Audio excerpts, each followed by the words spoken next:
Halo semuanya, perkenalkan nama saya Claudia Filvia Saverin dengan NPM 2207111817. Perkenalkan, nama saya Vanessa Cynthia dengan NPM 2207111829. Perkenalkan, nama saya Angelo Kares Ganggang dari kelompok 4 NPM 2207111833. Di sini kami akan mempresentasikan aplikasi mobile yang sudah kami rancang dan kami beri nama Ingat Obat. Seperti namanya, aplikasi Ingat Obat ini bertemakan kesehatan, di mana fungsi utamanya yaitu membantu para lansia dalam mendeteksi nama obat melalui scan kamera dan sebagai reminder konsumsi obat. Mengapa kami ingin mengembangkan aplikasi ini? Seperti yang kita ketahui, seringkali para lansia kesulitan dalam mengingat jadwal obat yang sudah ditentukan. Walaupun sudah menggunakan bantuan aplikasi, namun masih banyak para lansia yang kesulitan dalam mengoperasikan aplikasi tersebut. Selain itu, tidak jarang juga para lansia kesulitan untuk membedakan obat satu dengan yang lainnya akibat tulisannya yang terlalu kecil. Melalui observasi yang sudah kami lakukan, kami menemukan beberapa aplikasi serupa yang sudah ada di Play Store maupun di App Store. Untuk aplikasi yang pertama, yaitu My Therapy Pill Reminder. Fungsi utama aplikasi ini adalah sebagai reminder dalam mengonsumsi obat. Aplikasi ini juga dilengkapi berbagai fitur, mulai dari pengingat isi ulang obat hingga mood tracker untuk para pasien. Akan tetapi, aplikasi ini masih tergolong susah untuk digunakan oleh para lansia karena tampilannya yang masih kurang sederhana. Untuk aplikasi yang kedua yaitu Daily Dose Pill Reminder. Sama seperti aplikasi sebelumnya, Daily Dose memiliki fungsi utama yaitu sebagai pengingat konsumsi obat. Perbedaan aplikasi ini dengan aplikasi sebelumnya yaitu terdapat fitur janji temu dokter dan penakar dosis obat agar pasien tidak mengalami overdosis. Sama seperti sebelumnya, tampilan aplikasi ini masih belum sederhana dan sering mengalami error sehingga cukup berisiko bagi para pasien. Untuk aplikasi yang terakhir yaitu MediSafe Pill and Med Reminder, di mana kurang lebih fungsi utamanya sama seperti dua aplikasi sebelumnya, yaitu untuk mengingat konsumsi obat. Yang membedakan aplikasi ini adalah mereka memberi peringatan bagi wali pasien jika pasien melewatkan obatnya. Namun, tampilan aplikasi ini juga masih tergolong belum sederhana dan data obat yang digunakan masih berbasis di Amerika Serikat, sehingga akan merepotkan jika obat yang dibutuhkan tidak dijual di Indonesia. Pertama, saya akan mulai mencoba menjelaskan mengenai sebab atau mengapa kami memilih untuk orang tua sebagai tujuan utama pengguna kami. Pertama, jika kita lihat secara biologis, penuaan itu sendiri dihasilkan dari dampak akumulasi berbagai kerusakan molekuler dan seluler dari waktu ke waktu. Nah, kerusakan ini akan menyebabkan penurunan yang bertahap dalam kapasitas fisik dan mental. Penurunan ini akan menyebabkan terjadinya peningkatan resiko penyakit.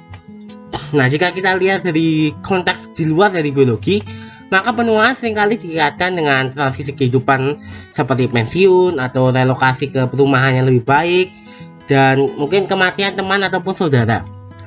Nah, kondisi umum pada usia yang lebih tua termasuk pada gangguan pendengaran, katarak atau kelainan refraksi, nyeri punggung, leher, osteoartritis, penyakit paru atau diabetes, depresi, dan mungkin juga demensia seringkali relatif dengan pertumbuhan usia mereka. Banyak orang-orang tua yang akan mengalami banyak kondisi kesehatan pada saat yang bersamaan. Hal ini dikarenakan sistem kekebalan yang menjadi semakin lemah seiring bertambahnya usia. Maka dari itu, orang yang sudah tua kadang tidak begitu baik dalam bereaksi terhadap mikroorganisme yang belum pernah mereka ketemui sebelumnya. Selain itu, perubahan pada kondisi tubuh orang yang sudah lansia juga akan mengubah bagaimana cara tubuh mereka untuk memproses obat yang mereka konsumsi. Hal ini menjadi pertimbangan penting dalam dosis atau penggunaan jumlah obat yang akan dipakai oleh lansia. Nah, sekarang kita bisa masuk ke bagian kedua atau akibat atau dampak dari perubahan kondisi fisik yang terjadi karena proses penuaan pada orang tua. Pertama, jika kita lihat tadi dari bagaimana tubuh akan memproses obat, di mana proses penuaan ini akan menurunkan kemampuan tubuh untuk bisa memecah atau mengeluarkan obat tertentu dari sistem. Hal ini dapat berarti bahwa obat yang awalnya bisa kita konsumsi dalam dosis tertentu, pada kondisi orang dewasa yang lebih tua, dosis tersebut harus bisa diturunkan atau direndahkan, atau mungkin menggunakan obat lain yang lebih aman. Secara dalam kebanyakan kasus, orang dewasa yang lebih tua akan membutuhkan dosis obat yang lebih rendah daripada orang dewasa lebih muda. Nah, selain ada bagaimana tubuh memproses obat, maka ada juga bagian lain yang akan mempengaruhi bagaimana pengobatan lansia dilakukan, yaitu perubahan kondisi otak, di mana jika lansia akan mengalami muda yang disebut kelupaan, yang merupakan bagian normal dari proses penuaan. Nah, sering bertambahnya usia, perubahan akan terjadi di semua bagian tubuh dan hal ini juga termasuk otak. Akibatnya beberapa orang akan mulai menyadari bahwa akan butuh waktu lebih lama bagi mereka untuk mungkin mempelajari hal baru atau mengingat-ingat informasi akan menjadi lebih sulit. Mereka akan lebih mudah kehilangan hal-hal yang biasa seperti mungkin kacamata, pulpen, atau penghapus atau hal-hal biasa lainnya. Nah, dalam komunikasi kesehatan yang di masa lansia yang semakin rumit dan berkurangnya kemampuan mengingat, maka penting untuk adanya jadwal jelas bagi lansia dalam mengonsumsi obat. Nah, jika seorang lansia ini mungkin hanya memiliki lebih dari satu obat, mungkin tetap akan sulit untuk membuat jadwal tetap.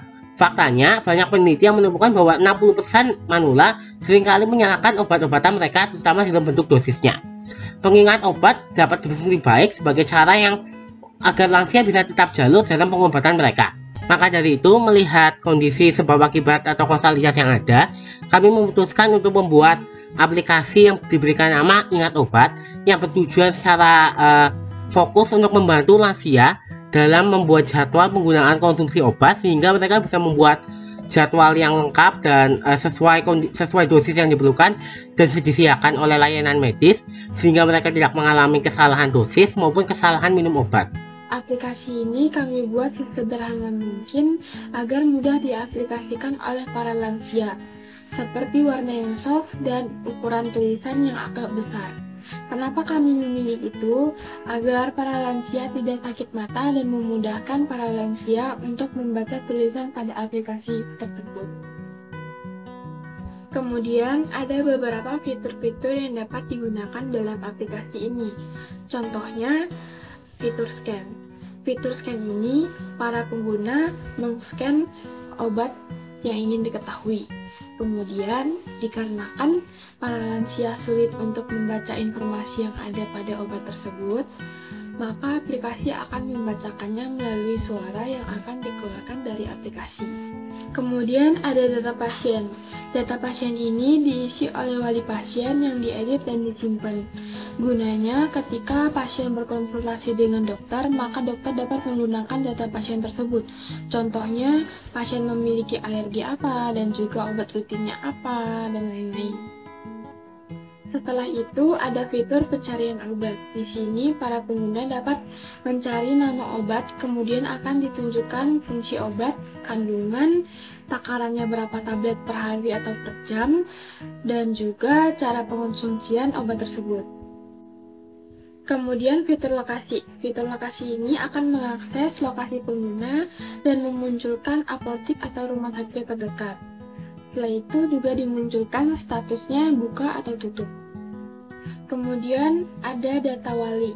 Data wali ini akan diminta nama lengkap, nomor telepon, email, alamat, dan juga peran dari wali tersebut. Kemudian ada juga fitur pengingat dengan jenis alarm.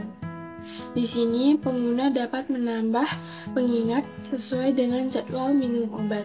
Setelah alarm berbunyi, maka pengguna akan mendapat pop-up apakah sudah meminum obat tersebut atau belum meminum obat tersebut.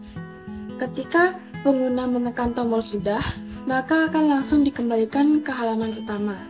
Tapi ketika pengguna menekan tombol belum, maka aplikasi akan mengirim email yang ada pada data wali dan memberitahukan wali bahwa pengguna belum meminum obat.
Sekian presentasi dari kami.